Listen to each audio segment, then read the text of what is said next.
Bonjour et merci d'être avec moi sur ma chaîne YouTube. Aujourd'hui vous allez écouter 2 histoires de Sherlock Holmes avec moi. Le problème du pont de Thor. Une gouvernante est accusée du meurtre de sa patronne, retrouvée morte près du pont de Thor. Tous les indices l'accusent, mais Holmes découvre un stratagème ingénieux impliquant un objet lancé depuis le pont. Et ensuite, le vampire du Sussex. Un homme craint que sa femme n'attaque leur bébé comme un vampire. Holmes découvre qu'elle protégeait l'enfant du fils aîné, qu'il avait empoisonné avec une fléchette. La mère aspirait le poison pour sauver son enfant. Bonne écoute et encore merci d'être là. À bientôt.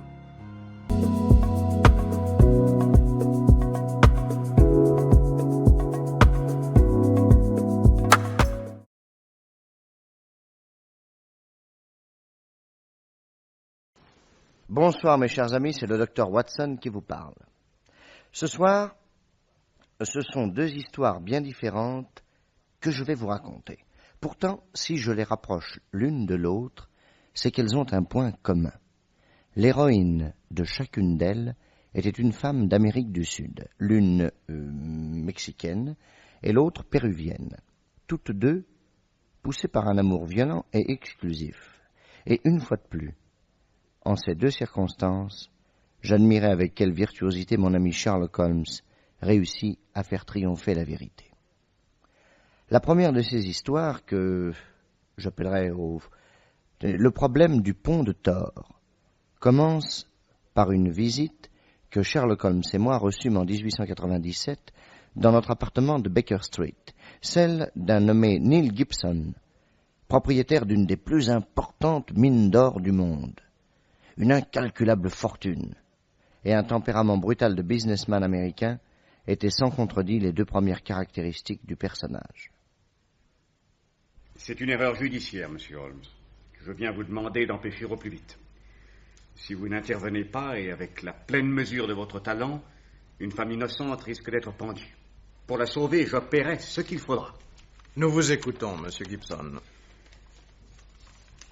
Peut-être avez-vous lu, messieurs, dans les journaux de mercredi dernier, dans quelles circonstances ma femme a été trouvée assassinée. Voici très exactement les faits. J'habite un grand domaine dans le Hampshire. Dans la nuit de lundi à mardi, j'ai découvert dans le parc, à 800 mètres du château, ma femme tuée d'une balle de revolver dans la tête. La nuit était chaude, je pensais qu'elle était allée faire un tour. Ne la voyant pas revenir et vaguement inquiet, je l'appelle, pas de réponse. Alors je pars à sa recherche et je trouve son cadavre à l'entrée d'un pont qui enjambe une petite rivière bordée de roseaux, le pont de Thor. Or, monsieur Holmes, depuis mardi, la police est incapable de trouver l'assassin. L'idée de suicide peut-elle être envisagée? Ma femme avait tout pour être heureuse. Pourquoi se serait-elle suicidée? En tout cas, si nous l'admettons, on aurait dû au moins trouver un revolver dans sa main ou auprès d'elle. Logiquement, oui. Par contre, je crois avoir lu quelque part qu'elle tenait entre ses doigts un billet sur lequel étaient tracés quelques mots. C'est exact. Qu'y avait-il écrit sur ce billet? Je serai à 9 heures au pont de Thor. Il y avait une signature? Non, monsieur Holmes. Mais avant d'aller plus loin, j'aimerais tout d'abord préciser quelques points. Je vous en prie. Ma femme était brésilienne. Et elle m'aimait comme seuls peuvent aimer ce genre de femme, avec une passion voisine de la sauvagerie. Moi-même, je l'ai beaucoup aimée.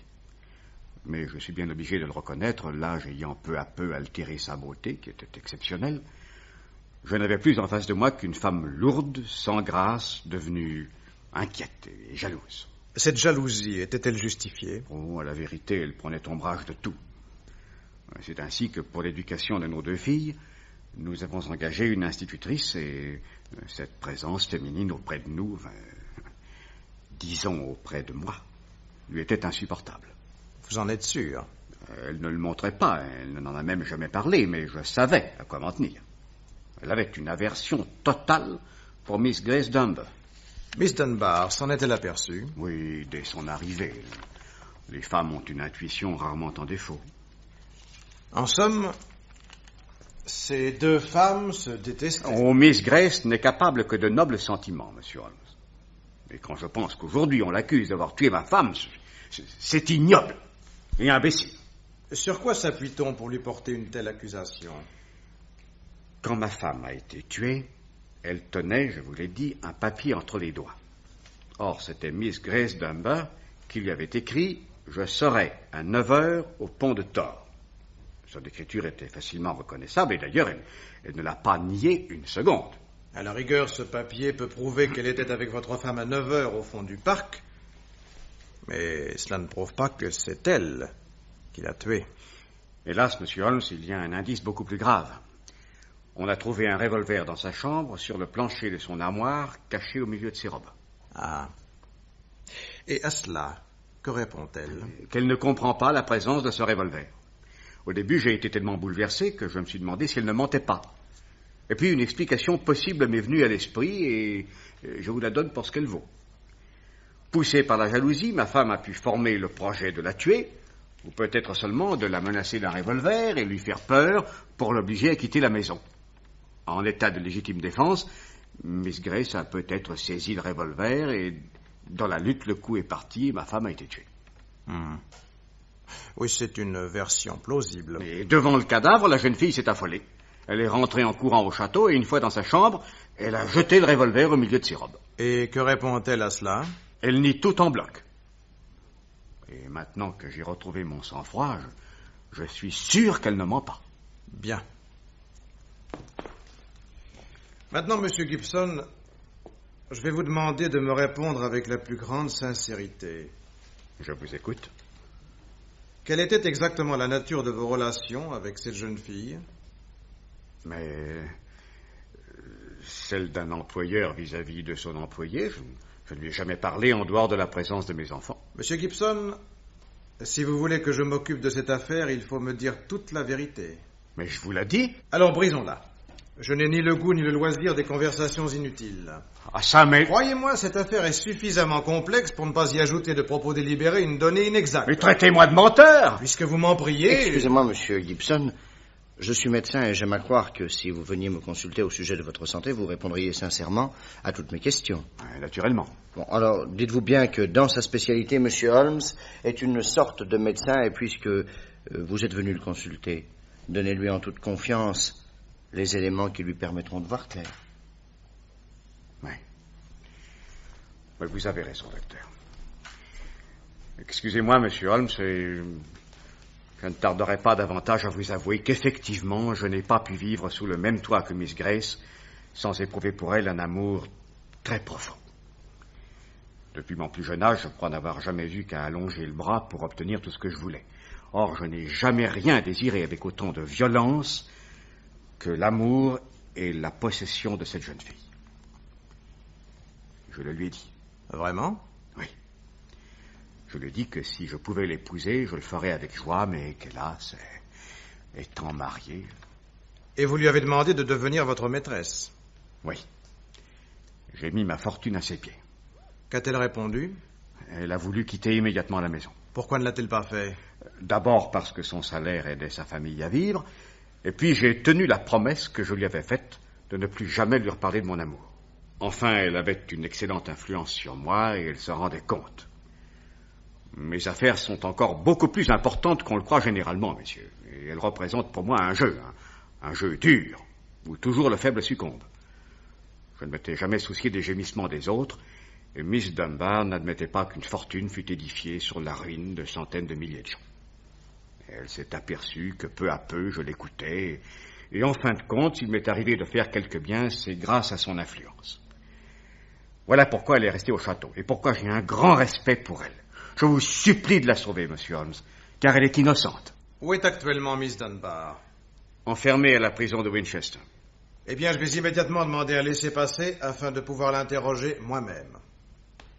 Pendant le délai nécessaire aux formalités administratives, nous gagnâmes par le train la propriété de M. Gibson, qui nous laissa seuls avec l'adjudant Coventry de la police locale. C'est lui qui avait instruit l'affaire depuis le début et, au lieu de prendre ombrage de l'intervention de Sherlock Holmes, il s'en réjouit. Votre aide me sera précieuse, Monsieur Holmes. Et franchement, je préfère vous avoir vous plutôt que Scotland Yard. Maintenant, je voudrais vous poser une question. Allez-y. Ne croyez-vous pas qu'un dossier à charge devrait être ouvert contre M. Gibson lui-même? J'y ai pensé. Car c'est lui qui a découvert le cadavre. Et à ce moment-là, il était seul. Il a pu tuer sa femme et donner l'alarme ensuite. Eh oui. Qu'il ait voulu se débarrasser d'elle pour épouser Miss Dunbar est très vraisemblable, car vous la verrez, Monsieur Holmes. C'est une fille merveilleuse. Mais dans ce cas, pourquoi ce revolver caché dans son armoire? C'est ce que je n'arrive pas à m'expliquer. J'y vois bien une raison, moi. Laquelle?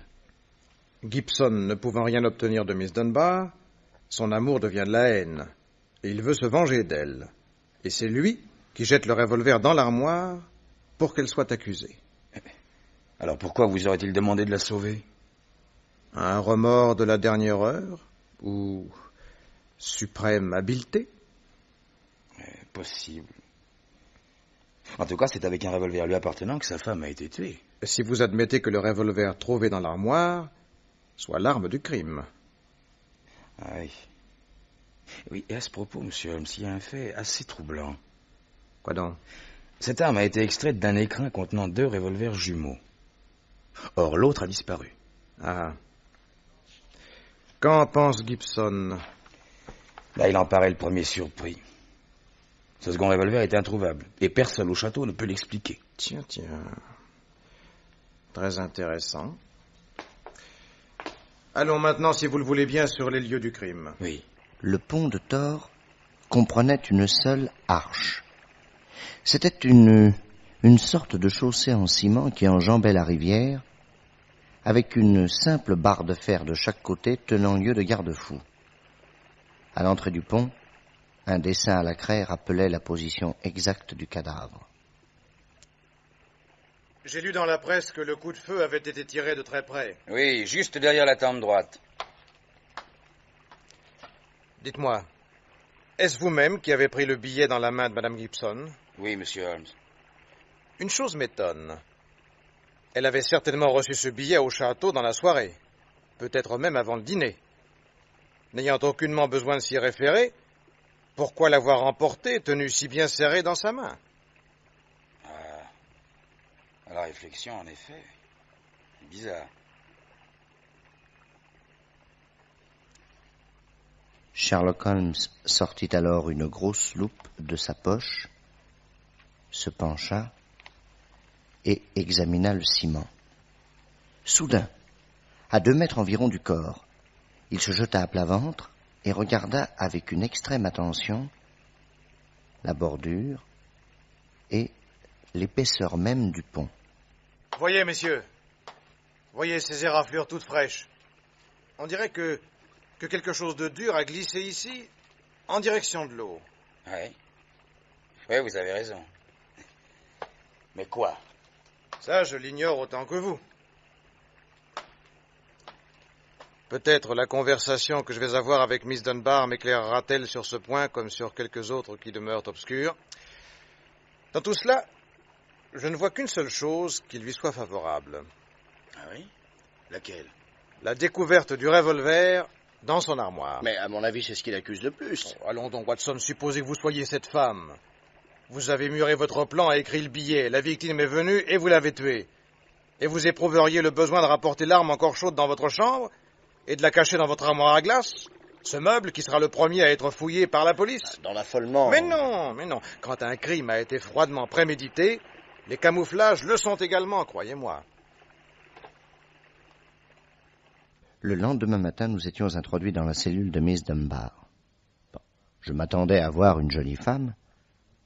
Jamais je n'oublierai l'effet qu'elle produisit sur moi. Elle était brune, grande, élancée. Il y avait dans son maintien une dignité et dans ses magnifiques yeux noirs une pureté qui disait assez la noblesse de son caractère. Quelles étaient exactement, mademoiselle, vos relations avec Madame Gibson? Elle me détestait. Elle aimait son mari avec une telle intensité physique qu'elle ne pouvait pas comprendre le lien spirituel qui l'attachait à moi. Je savais que j'exerçais sur lui une bonne influence. C'est uniquement pour cela que je restais sous son toit. Le jour du drame, que s'est-il passé exactement? Le matin même, j'avais trouvé sur ma table de la salle d'études un billet de Madame Gibson, qui me suppliait de la rencontrer après le dîner sur le pont de Tor. Elle me priait de lui laisser ma réponse sous le cadran solaire du parc, désirant que notre entretien fût secret. Elle me demandait également de détruire sa lettre, ce que je fis, car elle avait très peur de son mari, qui la traitait avec une rudesse que je lui ai souvent reprochée. Par contre, elle avait soigneusement conservé votre réponse. Oui. J'ai été surprise d'apprendre qu'elle la tenait dans sa main quand elle mourut. Alors, que se passa-t-il? À 9h, j'allais au rendez-vous. Et là, je pus mesurer le degré de haine que me vouait cette pauvre femme. Elle était comme folle, et ce fut horrible. Elle m'accabla d'injures et déversa sur moi un torrent de mots si ignobles que je me bouchai les oreilles et m'enfuis. Quand vous l'avez quittée, où se trouvait-elle exactement? À l'entrée du pont, là où l'on a découvert son cadavre. Avez-vous entendu un coup de feu? Non, je vous ai dit que je me bouchais les oreilles. Vous êtes retourné dans votre chambre? Oui. L'avez-vous quittée avant le lendemain matin? Quand l'alarme a été donnée, j'ai couru avec les autres. Monsieur Gibson paraissait-il ému? Non. C'est un homme fort, très maître de lui. Mais moi qui le connais bien, j'ai vu qu'il était profondément touché. Que pensez-vous du revolver trouvé dans votre armoire? C'est incompréhensible. À votre avis, depuis combien de temps avait-il été placé là? La veille au matin, il n'y était pas. Comment le savez-vous? J'avais nettoyé mon armoire à fond. Par ailleurs, j'ai relevé des éraflures toutes fraîches sur la maçonnerie du pont, à 2 mètres environ du corps. Y voyez-vous une explication? Mon Dieu, non. Une coïncidence, peut-être? Je n'y crois guère. Pourquoi justement ces traces faites au moment du drame?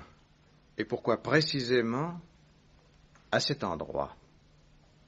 Le visage aigu et pâle de Sherlock Holmes avait brusquement pris cette expression tendue que je lui connaissais bien quand il était visité par une sorte de, je ne crains pas de le dire, d'inspiration supérieure. Il gardait le silence, puis, soudain il se leva, salua à peine Miss Dunbar, et il m'entraîna au dehors. Il entra dans un bazar, acheta quelques mètres de ficelle et n'ouvrit plus la bouche jusqu'à ce que nous soyons revenus au pont de Tor.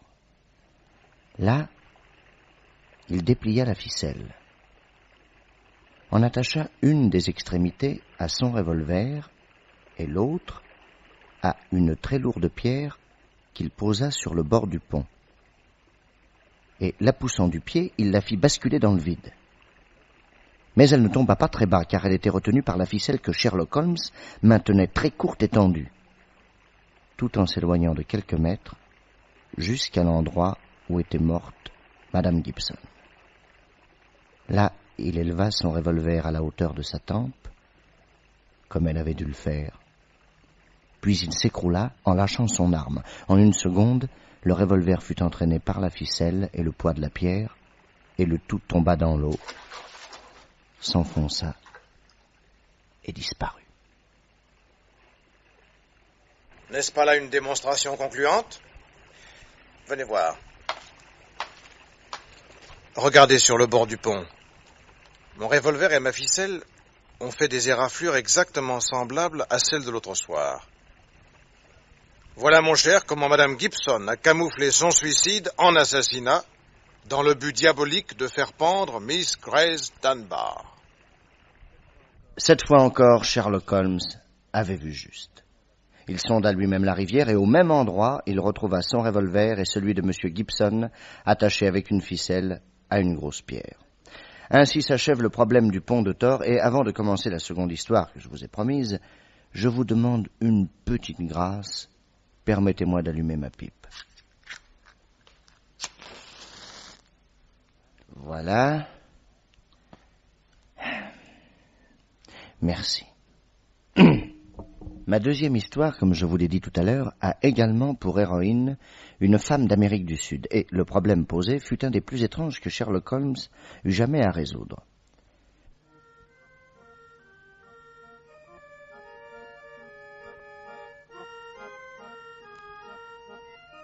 Ce matin-là de 1897, nous étions en train de prendre notre petit déjeuner et nous entendions une fois de plus, sans l'écouter naturellement, la rengaine que moulait sur son orgue de barbarie notre vieil ami, le mendiant John. Watson, où se trouve le sucre, s'il vous plaît? Je ne sais pas. Soudain, on sonna à notre porte. Ce doit être le courrier. J'y vais.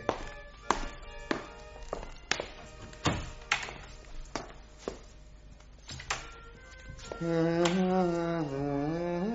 n'y a qu'une lettre pour moi, vous permettez? Je vous en prie.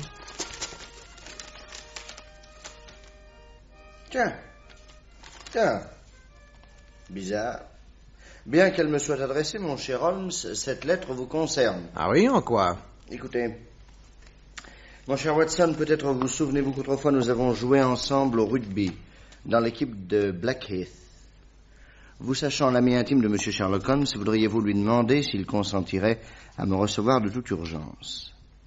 Je vis actuellement un drame qui exige une solution immédiate.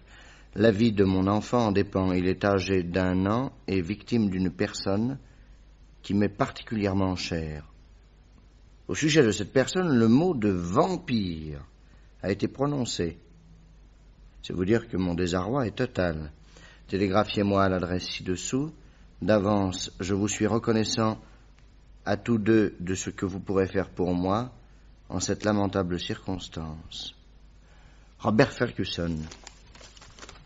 Que pensez-vous de cette lettre? Curieux. Voyons, si mes souvenirs sont exacts, on distingue 3 sortes de vampires. Les cadavres qui sortent la nuit de leur tombeau pour sucer le sang des vivants, mais cela c'est de la légende. Les monstres qui sucent le sang des enfants pour conserver leur jeunesse, et dans le domaine de la phonie, tout est possible. Enfin, ces espèces de chauves-souris qui se nourrissent du sang d'animaux ou d'enfants endormis. Ce doit être le cas de votre ami, quoi qu'il en pense. Oui, je ne me vois guère partant à la chasse aux chauves-souris. Mais, avant de refuser, télégraphiez-lui donc de venir.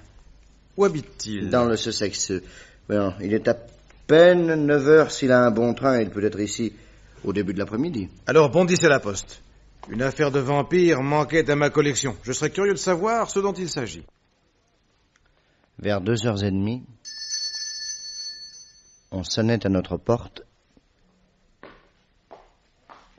et Sherlock Holmes introduisit Robert Ferguson que je n'avais pas vu depuis de nombreuses années. J'avais gardé de lui le souvenir d'un athlète long et mince, tout en muscles et doué d'une étonnante puissance de vitesse qui lui permettait de crocheter facilement l'arrière du camp adverse. Mais maintenant, c'était un homme voûté, aux cheveux rares, et il y avait dans son regard une tristesse voisine du désespoir. J'ai bien changé, n'est-ce pas, mon pauvre Watson? C'est que ces derniers jours m'ont vieilli de 10 ans. Monsieur Holmes, je vous remercie d'avoir répondu si vite à mon appel. Asseyez-vous, cher monsieur, et contez-nous votre histoire. Eh bien, voici. J'habite Lamberley, dans le Sussex, une maison appelée Cheeseman, du nom de celui qui l'a construite. Elle date de 1553 et elle est entourée d'un grand domaine de prairies et de bois. Je vis là avec le fils que j'ai eu d'un premier mariage, mon petit Jacques, qui a aujourd'hui 15 ans. À la suite d'une chute, il a eu la colonne vertébrale déviée et il ne peut plus marcher qu'avec 2 cannes. C'est un être doux, sensible. Il adorait sa maman qui est morte quand il avait 8 ans et cet amour d'enfant, il l'a reporté intégralement sur moi.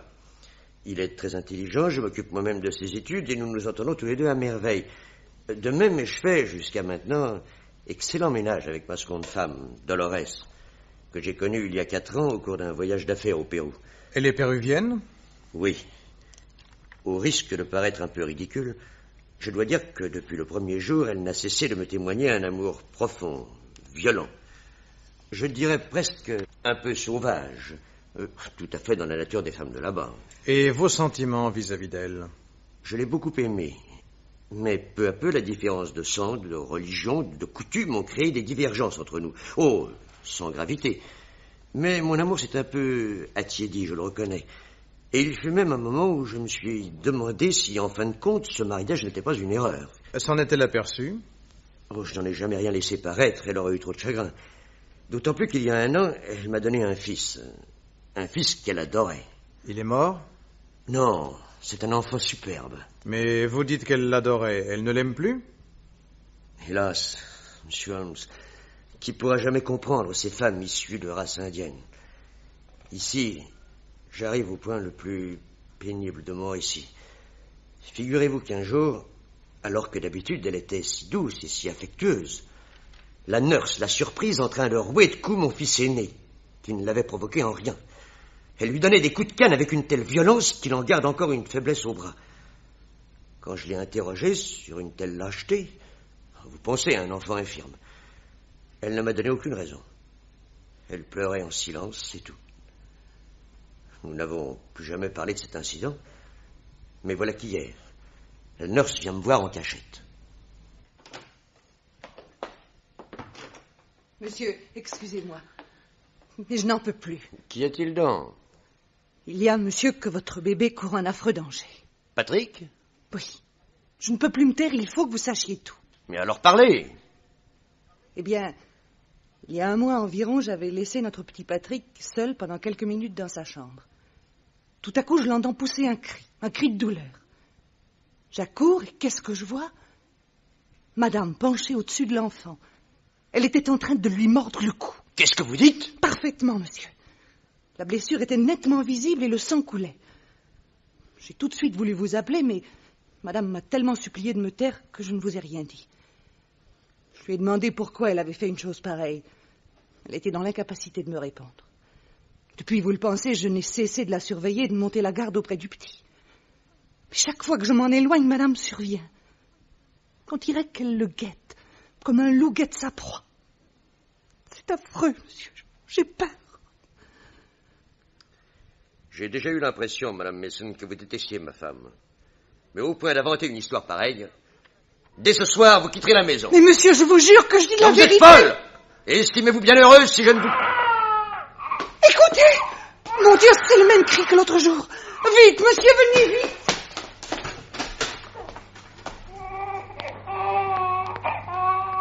Dolores! Regardez, monsieur. Elle vient de faire au petit une nouvelle blessure au cou. Le sang coule, il y en a même sur le drap. Ce n'est pas moi. Tu oses mentir? Mais tu as encore du sang autour des lèvres. Tu buvais son sang. Oui, mais il ne peut pas te dire, il ne peut pas t'expliquer. Que vouliez-vous qu'elle m'explique, monsieur Holmes? Depuis hier, je suis comme fou. Le vampirisme, moi, je croyais que c'était des histoires de sauvages, des légendes, de la sorcellerie. Mais ici, en Angleterre, au cœur du Sussex, que me conseillez-vous? Je suis si désorienté. Quelle est actuellement l'attitude de votre femme? Quand je lui ai fait les reproches que vous pouvez imaginer, elle n'a rien dit. Elle m'a regardé seulement avec une espèce de désespoir. Je la crois d'autant plus déchirée de m'avoir vu découvrir cet horrible secret qu'elle a toujours pour moi le même amour profond. Cela, je le sais. Visiblement, elle souffre de ma propre douleur. Depuis hier, elle demeure enfermée dans sa chambre. Seule? Oui. Elle refuse de me voir et n'accepte auprès d'elle que Katharina, la femme de chambre qui la servait quand elle était jeune fille. Mais l'enfant? La nurse m'a juré qu'elle ne le quitterait ni le jour ni la nuit. Je suis moins tranquille pour son grand frère, Jacques. A-t-elle déjà tenté de lui faire une blessure semblable? Non, jamais. Elle s'est bornée à le frapper, sauvagement, une fois, comme je vous l'ai dit, ce qui est déjà monstrueux. C'était à quelle époque? Il y a 1 mois également. Dans le même état de crise? C'est probable. Mais a-t-elle expliqué pourquoi elle le frappait? Elle m'a simplement dit qu'elle le détestait. Réaction assez fréquente chez une belle-mère. Elle est d'un naturel jaloux? Oui, très exclusive. Mais lui, quelle explication vous a-t-il donnée? Il a été aussi surpris que moi. Mais en temps ordinaire, étaient-ils bons amis? Non. Entre eux, il n'y a jamais eu la moindre tendresse. Pourtant, il est affectueux, m'avez-vous dit. Bien trop sensible, même. Il reste fidèle aux souvenirs de sa maman. Qui le lui reprocherait? Et c'est sur vous qu'il a reporté toute sa puissance affective? Oui. Nous sommes 2 grands amis. Eh bien, monsieur Ferguson, je ne crois pas inutile d'aller au plus vite à Lamberley. À quelle heure y a-t-il un train? À 4h30, nous avons le temps de l'attraper. Alors en route. Naturellement, Watson, vous venez avec nous. Volontiers. 2 heures plus tard, après avoir suivi en voiture un interminable chemin en zigzag, nous arrivons à une ancienne ferme isolée dans la campagne.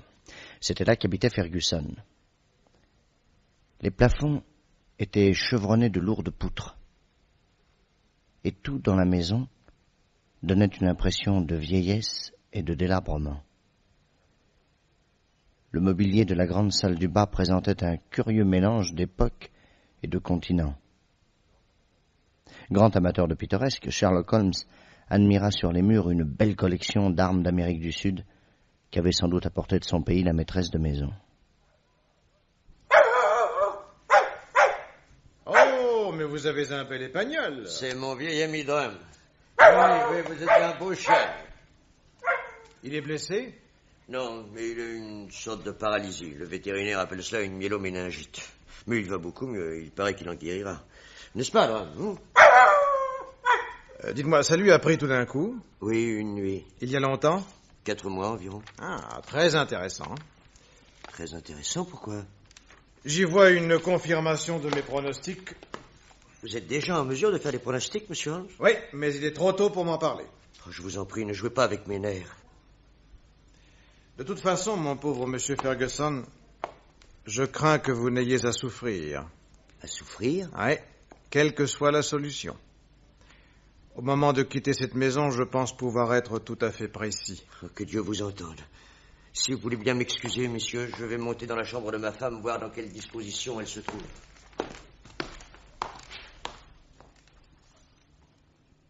Il revint quelques minutes après pour nous dire que Katharina, la servante péruvienne, l'avait empêché d'entrer dans la chambre car sa maîtresse ne voulait pas le voir.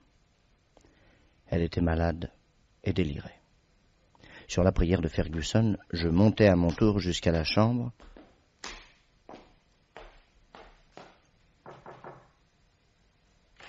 et Katharina me laissa passer.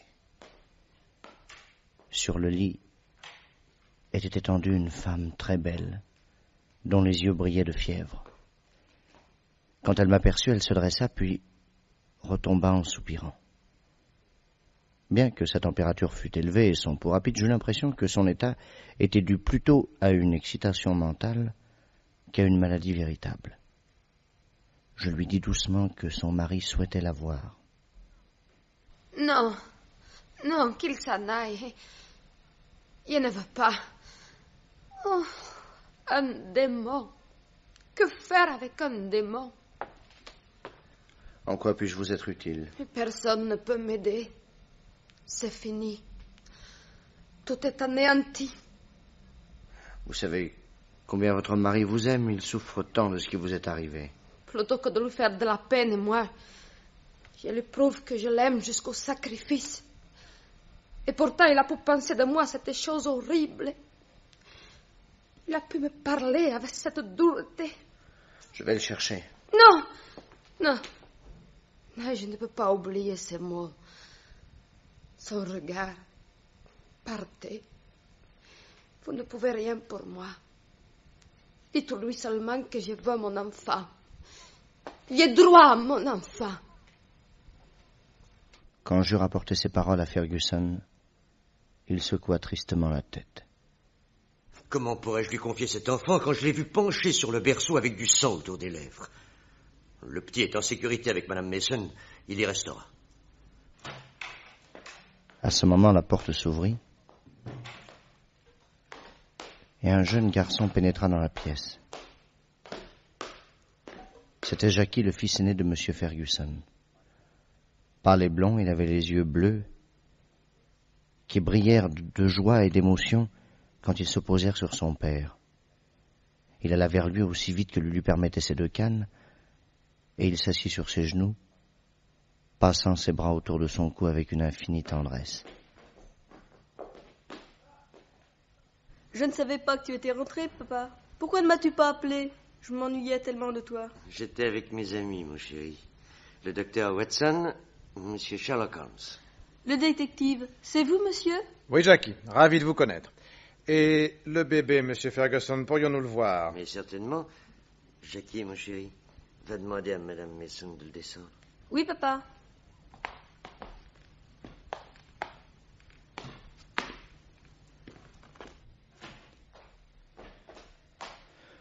Cinq minutes plus tard, Jackie revenait suivi de la nurse et du bébé. Il alla se placer derrière Sherlock Holmes, qui avait pris son petit frère sur ses genoux et examinait le cou où une marque rouge était encore apparente. Soudain, je vis se durcir le visage de mon ami. On lui dit sculpté dans du vieil ivoire, et ses yeux fixaient un point dans le miroir qui était pendu au mur en face de lui.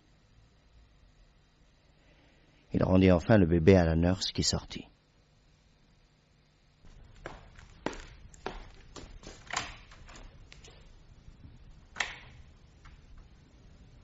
Cet enfant est superbe, mes compliments, Monsieur Ferguson. Et vous, Jackie, vous êtes fier, hein, d'avoir un aussi beau petit frère? Le jeune garçon sourit tristement, prit ses cannes et sortit. J'étais un peu gêné de la maladresse de mon ami. Parle-t-on à un petit estropié de la beauté d'un autre enfant? Sherlock Holmes sortit à son tour et quand il revint 10 minutes après, il griffonna quelques lignes sur une feuille de papier qu'il me tendit. Auriez-vous l'obligeance, Watson, de monter ce billet à Madame Ferguson? Je pense qu'après l'avoir lu, elle voudra bien nous recevoir ainsi que son mari. Je montai dans la chambre, et le visage de la malade s'emplit autant de surprise que de joie à la lecture des lignes tracées par mon ami. Et sur son assentiment, je criai aux 2 hommes de venir. Quand Ferguson entra, sa femme détourna la tête. Ferguson, la chirurgie la plus rapide est la moins douloureuse. Aussi, vais-je être très direct. Je tiens d'abord à vous dire une chose qui vous consolera. Madame Ferguson est une femme profondément bonne, elle n'a rien à se reprocher. Et à votre insu, vous avez commis envers elle une grande injustice. Prouvez-le-moi, Monsieur Holmes, mon bonheur sera total. Je vais vous le prouver, mais la démonstration vous fera cruellement souffrir. En quoi? Vous avez vu votre femme se relever du berceau avec du sang sur les lèvres. N'avez-vous jamais pensé qu'une blessure pouvait être sucée dans un autre but que pour en aspirer le sang? Dans l'histoire d'Angleterre, une reine n'a-t-elle pas sucé une blessure de ce genre pour en retirer le poison? Le poison? Oui. Vous avez dans la grande salle en bas des panoplies d'armes, et ces armes viennent d'Amérique du Sud. Entre autres, il y a un petit arc pour tuer les oiseaux, et j'ai vu à côté, dans le carquois, de courtes flèches visiblement enduites de poison. Ayant toujours été sceptique sur l'action d'un vampire, j'ai immédiatement pensé que si le bébé avait été piqué par l'une de ces flèches, la mort serait survenue rapidement, à moins que le poison n'eût été aspiré sur le champ. Et puis, il y avait le chien. Si quelqu'un avait eu l'intention d'utiliser ce poison, ne l'aurait-il pas essayé d'abord pour être sûr qu'il n'avait rien perdu de sa force? Et sans aucun doute, le chien avait servi d'expérience. Mais à qui? Or, un jour, le meurtrier a tiré. Heureusement, votre femme est survenue au moment où le bébé venait d'être atteint par la flèche. De ses lèvres, elle a aspiré le poison. C'est à cet instant même que la nurse l'a surprise. 1 mois plus tard, l'enfant a été atteint d'une autre flèche, et c'est vous, Monsieur Ferguson, qui, cette fois, avez vu votre femme avec du sang sur les lèvres. En fait, elle ne craignait pas d'aspirer du poison pour sauver la vie de son enfant. Mais alors, l'assassin, elle le connaissait. Pourquoi ne l'a-t-elle pas fait arrêter? Elle s'est résignée à être accusée injustement, Monsieur Ferguson, plutôt que de dénoncer votre fils aîné. Jackie? Oui. Pendant que j'avais le bébé sur les genoux, j'ai tout compris en voyant dans la glace qui était en face de moi le regard de votre fils pour son petit frère. J'y ai lu une haine d'une implacable cruauté, celle d'un infirme qui craignait d'être supplanté un jour dans le cœur de son père. Vous vous trompez. Je connais Jackie, il est incapable d'une telle action. Tout à l'heure, Monsieur Ferguson, il me l'a avoué lui-même. Ainsi se termine, mes chers amis, cette seconde histoire qui eut pour victime une Péruvienne capable du plus héroïque des sacrifices. Dans les recueils que j'ai écrits sur les enquêtes de mon ami Sherlock Holmes, vous la trouverez sous le titre « Le vampire du Sussex ». Bonsoir.